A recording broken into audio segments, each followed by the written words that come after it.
The dust of the wilderness still clung to the Israelites' sandals as they camped by the shores of the Red Sea, their hearts pounding not with triumph, but with terror.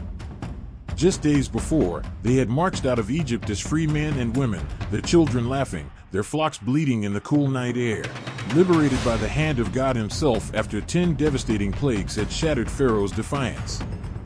But now, the distant rumble of hooves and chariots shook the earth, and the horizon darkened with the approach of an army.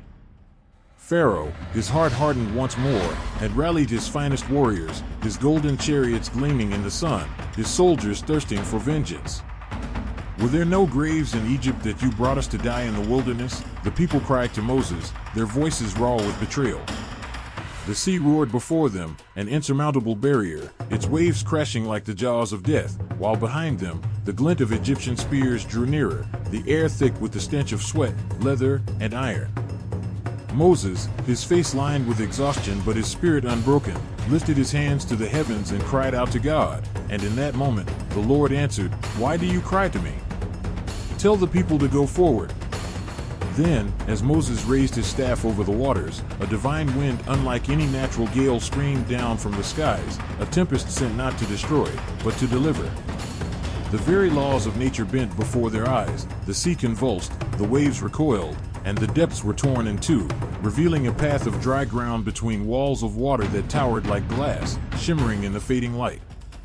A stunned silence fell, then shouts, prayers, the frantic gathering of children and animals as the people surged forward, their sandals slapping against the seabed, their breath ragged with fear and wonder.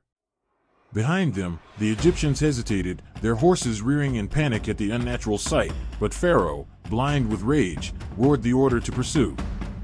The chariots thundered into the sea, their wheels churning the wet sand, their drivers lashing their steeds onward, but God looked down from the pillar of fire and cloud, and in an instant, chaos erupted.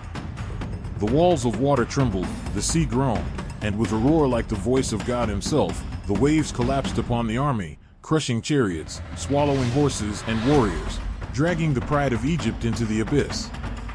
Not a man survived. On the far shore, the Israelites turned back, their eyes wide with disbelief, their hands trembling as they watched the water settle, the last bubbles of Pharaoh's might vanishing beneath the surface. Then, as the first light of dawn touched the waves, a cry erupted from the crowd, a song of deliverance, of triumph, of a God who fights for His people. Miriam snatched up her tambourine, the women dancing, the men shouting praises, while Moses stood in awe, his staff still clutched in his hand, knowing this day would echo through eternity, the day the sea parted, the day death became life, the day faith was rewarded with a miracle.